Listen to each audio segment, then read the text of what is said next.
Bon voilà, Bismillahirrahmanirrahim. Là, je pense que on est sur la bonne page.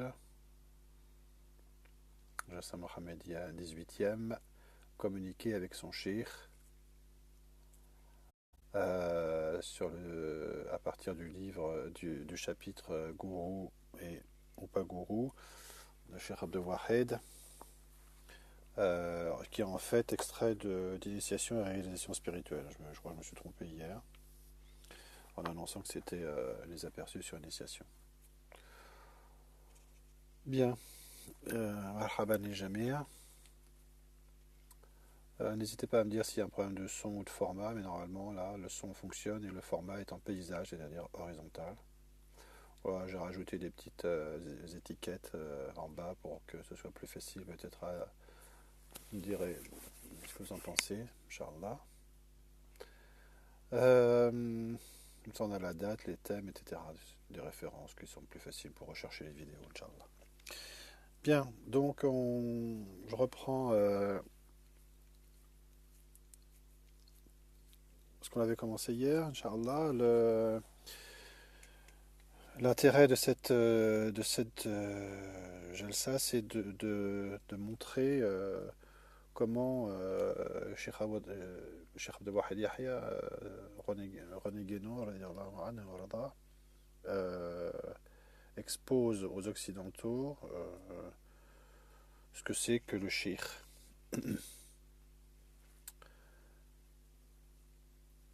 Et quel est le point de vue qu'il adopte et quel est l'intérêt qu'on peut en tirer, si on peut dire, de cette conception qui n'est pas habituelle, c'est moins qu'on puisse dire quand même, parce que les formuler dans des termes particulièrement explicites est quand même assez clair et direct, même s'il faut un petit peu décortiquer les choses, mais enfin quand même, on n'a pas d'équivalent facile dans la littérature arabo-islamique, hormis celle que j'ai citée par exemple de Sidi Ali Wafa.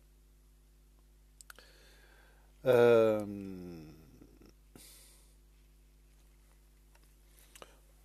à la relecture et puis à la réflexion en préambule, bon, ce qui est intéressant, et ça va dans le sens de ce que je disais hier aussi, et ce qui a été écrit par ailleurs sur Porteur de Savoir, c'est que quand on regarde globalement le contenu de ce chapitre gourou ou pas gourou, c'est-à-dire qu'est-ce que le gourou, qu'est-ce que le shir, et les prolongements de l'enseignement du shir, les upagourous, eh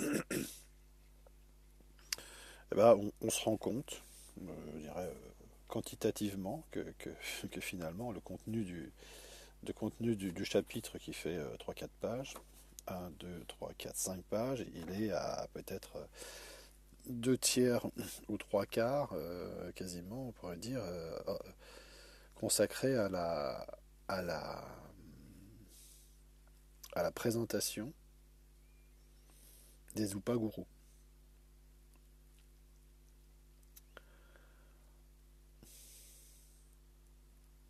Cheikh Adouahed commence le chapitre en disant: si l'on parle souvent du rôle initiatique du gourou ou du maître spirituel, entre parenthèses, ce qui d'ailleurs, bien entendu, ne veut certes pas dire que ceux qui en parlent le comprennent toujours exactement, fin de parenthèse, il est par contre une autre notion qu'on passe généralement sous silence, c'est celle de ce que la tradition hindoue désigne par le mot Upaguru, etc. Donc, en fait, voilà, c'est intéressant de voir que alors qu'il est annoncé qu'on va parler du gourou et de l'Upaguru et que tout le monde s'attend, si on peut dire, à avoir des précisions sur cette notion de gourou, de shir. Effectivement, Sheikh Abdel Wahed définit ce que c'est qu'un shir et le définit de manière bien particulière, comme on a vu hier. Mais en réalité, il parle bien plus de, de l'Upaguru, ce que c'est qu'un Upaguru par rapport au shir corporel extérieur. Et ensuite, il envisage que l'intérêt de considérer les upagurus non pas uniquement comme des prolongements du shir extérieur, du gourou extérieur, mais au même titre, on pourrait dire, excusez-moi, au même titre comme des prolongements du shir intérieur, même si c'est pas au même niveau, mais quand même. C'est-à-dire qu'en conclusion, et on y reviendra, c'est pour ça que là, je m'aperçois qu'effectivement, vu la richesse du contenu de ce chapitre et des thèmes qui sont développés, finalement, euh, en, en présentant, en présentant la définition du shir aux Occidentaux, en fin de compte, on a plutôt, à la fin du chapitre,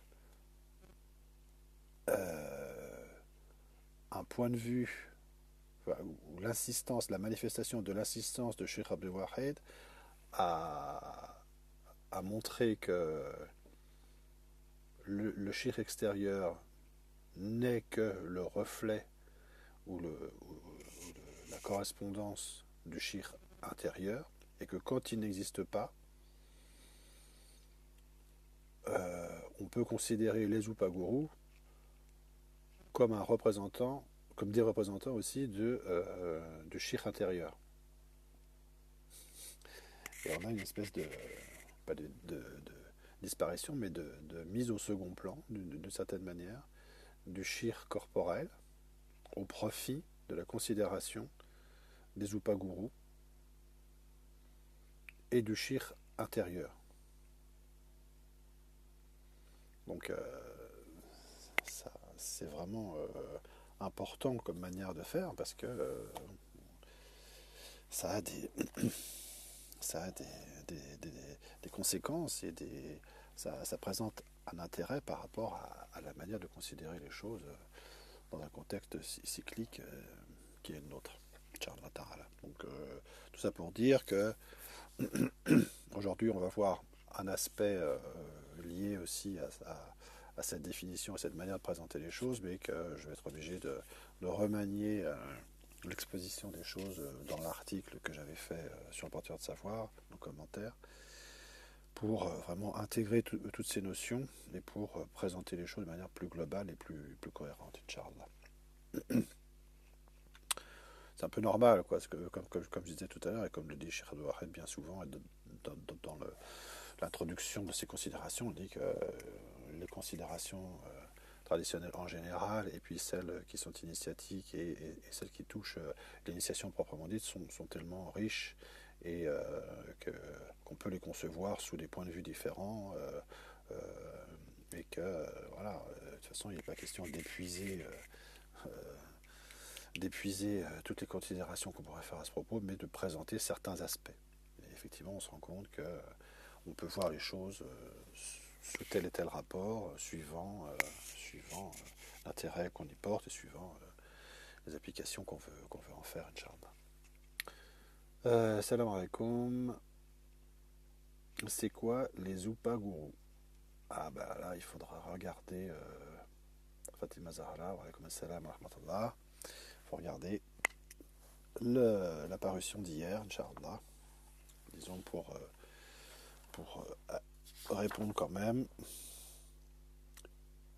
on va lire la définition. Il faut entendre par là tout être, quel qu'il soit, dont la rencontre est pour quelqu'un l'occasion ou le point de départ d'un certain développement spirituel.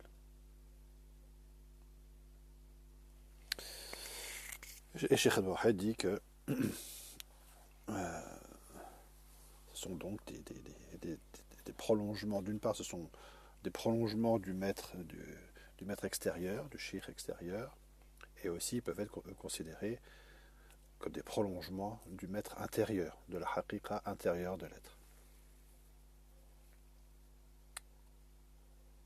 Wa alaikum salam wa rahmatullah. Donc, la tasda mujtahida. Marhaban.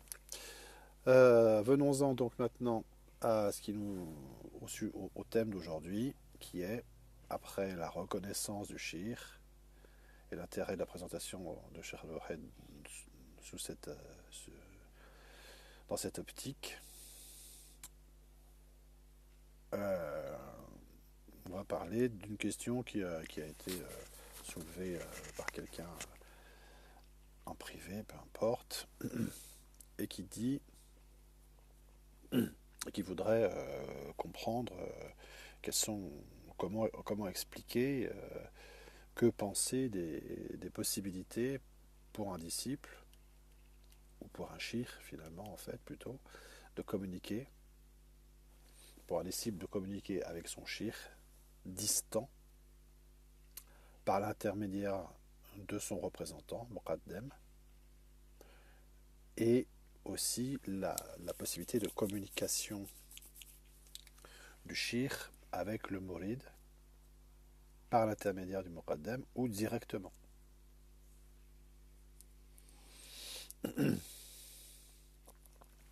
Donc on voit que voilà, parce que ce sont des choses qui sont souvent évoquées ou vécues de fait parce que des gens prennent un rattachement à l'étranger ou en France d'un shir qui passe, qui est de passage et se trouvent dans cette situation de vivre à distance de leur shir. Et donc la question se pose, éventuellement, quand elle a été évoquée par le shir, ou par les fuqara, ou par le muqaddam, comment communiquer avec le shir? Est-ce qu'il faut nécessairement aller le voir ou qu'il vienne, ou est-ce qu'il peut y avoir un enseignement initiatique de suluk par l'intermédiaire du shir, du muqaddam, ou bien est-ce que on peut envisager un enseignement spirituel à distance directement à partir du shir, si on peut dire, sans nécessairement passer par le muqaddam. Alors voilà, donc ce sont des questions un peu techniques, enfin, si on peut dire, mais qui ont leur importance, bien sûr.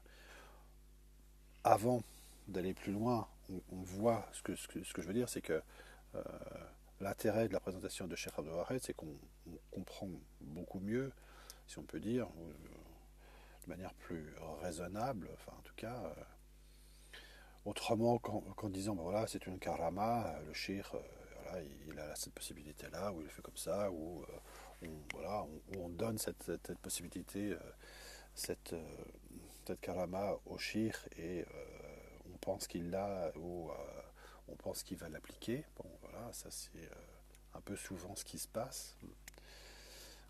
Mais en fait, quand on comprend ce que dit Cheikh Abdul Wahid, on comprend peut-être plus facilement qu'à partir du moment où le shir, lorsqu'il c'est un shir muhaqqiq réalisé, le shir extérieur, bah, il est le reflet ou le prolongement de son analogue correspondant qui est le shir intérieur qui est toujours présent. Donc s'il est toujours présent, bah, il est présent spatialement et même temporellement. C'est-à-dire que cette considération de communication à distance, en fait, on peut l'envisager et l'évoquer comment dire, spatialement, parce que le shir est éloigné, mais aussi temporellement, parce que le shir n'est plus vivant extérieurement, hein, de même qu'il n'est pas présent extérieurement, mais il est toujours présent comme des Cheikh Abdul Wahid, intérieurement, si c'est un shir muhaqqiq réalisé. Vous voyez ce que je veux dire? Et éventuellement, bien sûr, suivant son degré de réalisation, plus ou moins total. Voilà, donc, comme je disais, les difficultés, comme je l'ai écrit, les difficultés à comprendre effectivement ces possibilités existent, à comprendre comment ces possibilités existent et dans quelle mesure elles sont envisageables par un mouride ou par un shir, tombe immédiatement quand on se réfère à la définition du maître intérieur donnée par René Guénon et la perspective qu'elle autorise. Je la répète, le gourou humain lui-même n'est au fond que la représentation, donc le shir humain lui-même, d'être au fond que la représentation extériorisée est comme matériel du véritable gourou intérieur, il faut comprendre, shir intérieur, et sa nécessité est due à ce que l'initié, la nécessité d'avoir un shir humain extérieur, tant qu'il n'est pas parvenu à un certain degré de développement spirituel, est incapable d'entrer directement en communication consciente avec celui-ci. Qu'il y ait ou non un gourou humain, un shir humain corporel extérieur, le gourou intérieur, le shir intérieur, est lui toujours présent, dans tous les cas, puisqu'il ne fait qu'un avec le soi lui-même, la haqiqa de l'être. Et en définitive, conclut Cheikh Wahed et insiste, si on peut dire, c'est à ce point de vue qu'il faut se placer si l'on veut comprendre pleinement les réalités initiatiques. On résout, avec ce point de vue qui est très élevé, bon nombre de problématiques qu'on peut se poser.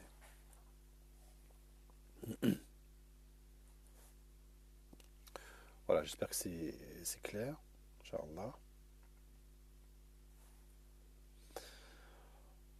Je continue en disant les possibilités d'entrer en communication consciente, pour reprendre le terme de Cheikh Wahed, avec le maître extérieur distant dans l'espace ou dans le temps, sont en quelque sorte ramenées par cette conception à leur origine ou à leur principe. Et si elles dépendent en partie des capacités intérieures du mouride, on va dire en tant que récepteur, ou de son ouverture propre, on comprend aisément que lorsque c'est le maître extérieur qui s'est explicitement engagé à ce sujet, c'est-à-dire qui s'est engagé auprès du mouride, ou des mouridines en général, et de telle sorte qu'il est connu que tel shir a la capacité, dans le cadre d'un ahad, de suluk, de développer de telles possibilités, on comprend aisément que lorsque c'est le maître extérieur qui s'est explicitement engagé à ce sujet, la responsabilité de celui-ci est pleinement à retenir, notamment lorsqu'il était clairement entendu lors de l'établissement du pacte, ou idéalement avant le pacte, que le mouride vivrait habituellement loin de son mouride. Donc, on a compris que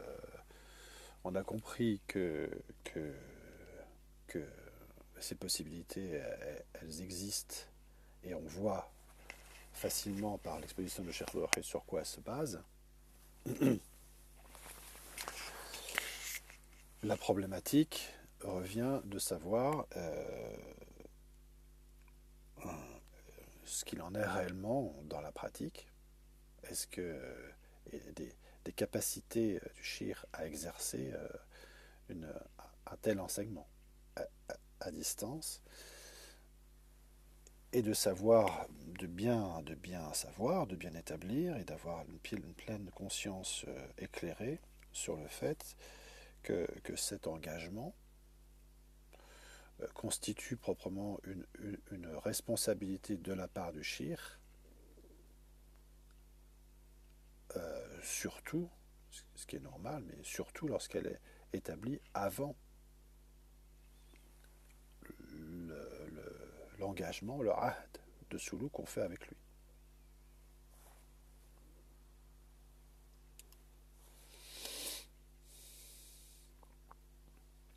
Parce que autrement, il y a un malaise, pour le moins il y a un malaise, parce que si on laisse penser que c'est le cas, ou que voilà, et que le mouride une fois rentré chez lui, ou le shir une fois rentré chez lui, eh bien, il pourra y avoir aisément un enseignement à distance de cette manière-là, et que ce n'est pas le cas, on voit bien quand même que on peut se poser des questions sur le sérieux des choses, et aussi à partir du moment où ça constitue un élément du ahd, eh bien, on peut se poser des questions sur la valeur du ahd.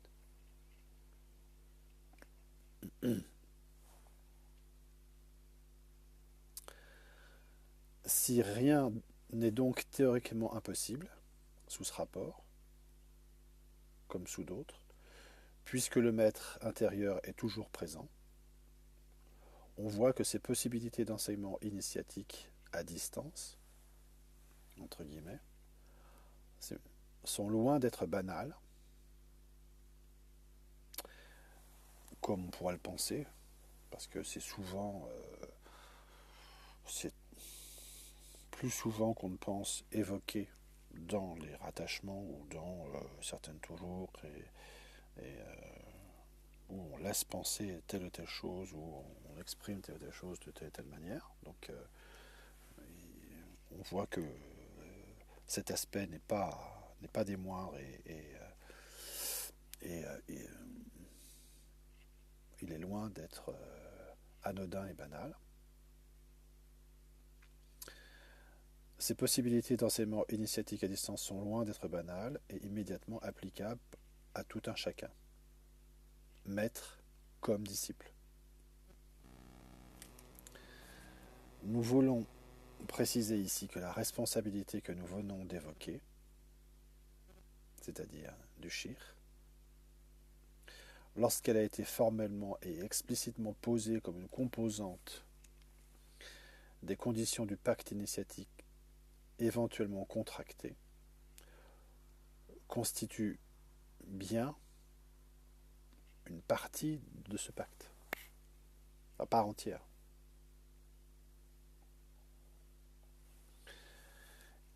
Et qu'en réalité, aussi, il ne s'agit pas uniquement de la capacité pour un disciple de communiquer avec son shir, mais bien plutôt celle du shir de communiquer avec son disciple, surtout quand c'est lui qui s'y engage.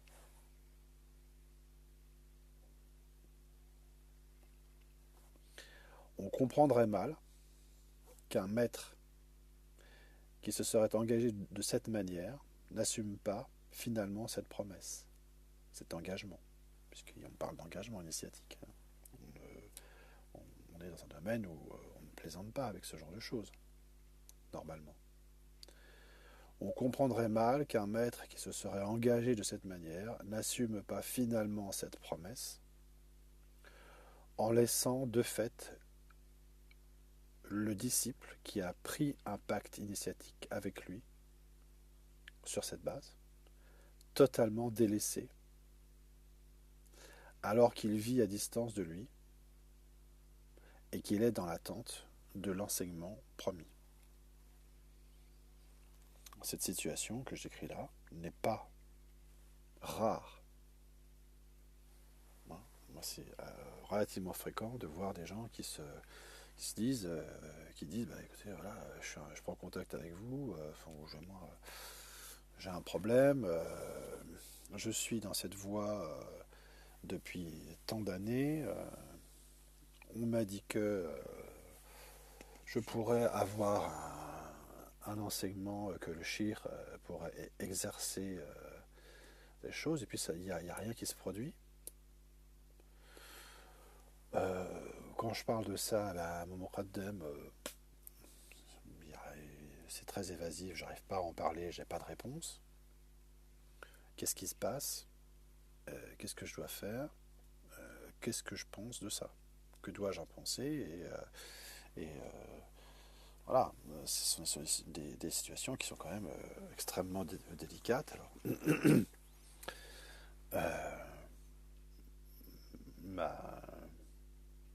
notre position est de dire finalement il peut y avoir aussi des raisons pour lesquelles le shir n'exerce pas telle possibilité. Bon, c'est de sa responsabilité.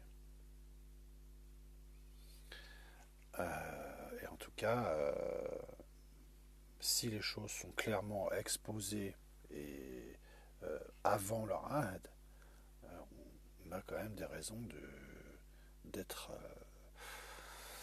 très inquiet. Et en tout cas, surtout bien sûr, dans un premier temps, parce que c'est normal d'être soi-même, de remettre en cause sa sincérité, etc. Bien sûr que c'est des attitudes qu'il faut avoir, qui font partie de la voie, mais d'un autre côté,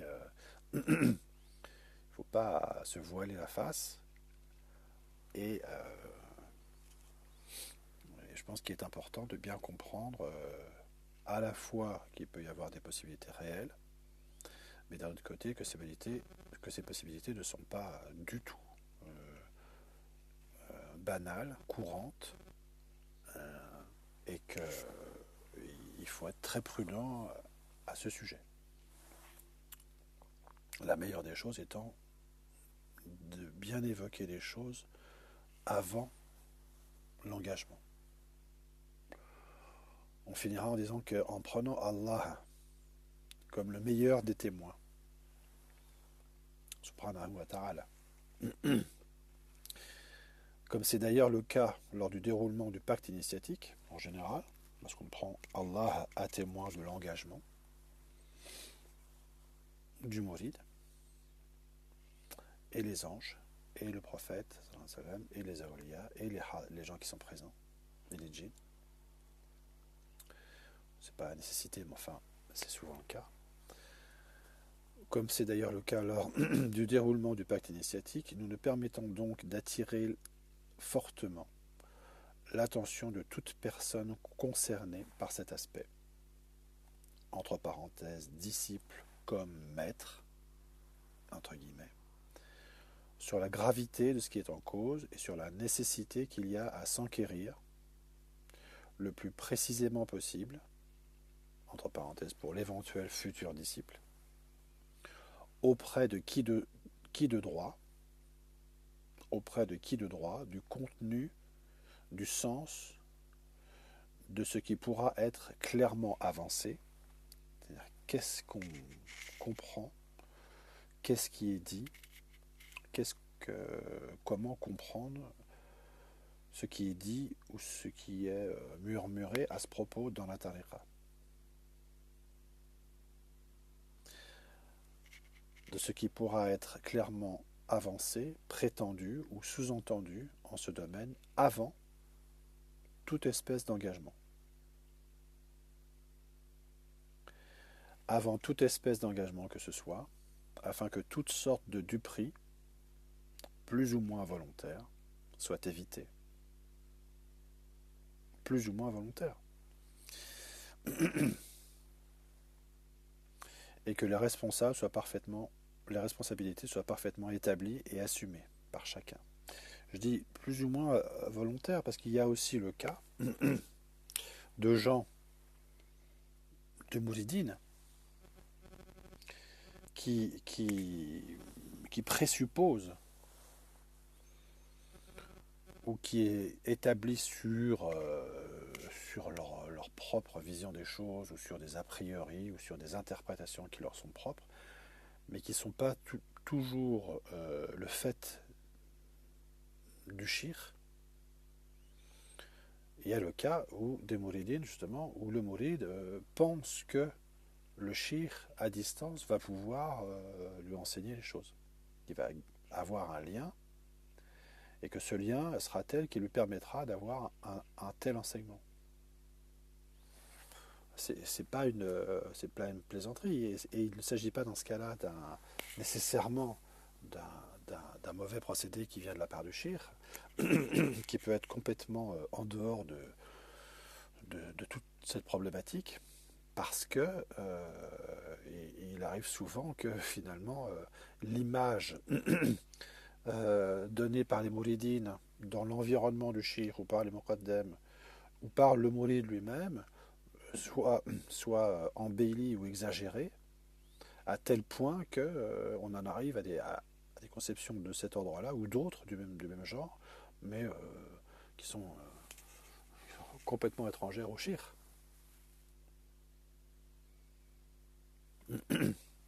Donc il faut être très prudent sur ces choses-là, même si effectivement on peut comprendre peut-être plus facilement par le mode d'exposé qu'on a fait chez Khadou Wahed, à quoi elles peuvent correspondre, Inch'Allah. Wabillahi tawfiq. Et on rappelle pour terminer, Dar ma yuribuka ila ma la yuribuka. Hadith prophétique, sallallahu alayhi wa sallam, qui dit délaisse ce qui te cause un doute pour ce qui ne te cause pas de doute. أو كما قال سيدنا رسول الله في المعنى صلى الله عليه وسلم. والله أعلم. Bon, est-ce qu'il y a des questions rapidement parce que je pense qu'on va arrêter là ce soir, Inch'Allah. Est-ce qu'il y a des questions? S'il n'y a pas de questions, eh bien écoutez, je vous souhaite une bonne fin de jeûne, Inch'Allah, et puis à la prochaine Jalsa. وصلى الله على إن شاء الله وصلى الله على سيدنا رسول الله صلى الله عليه وسلم وعليه وصحبه وسلم تسليما والسلام عليكم ورحمة الله وبركاته.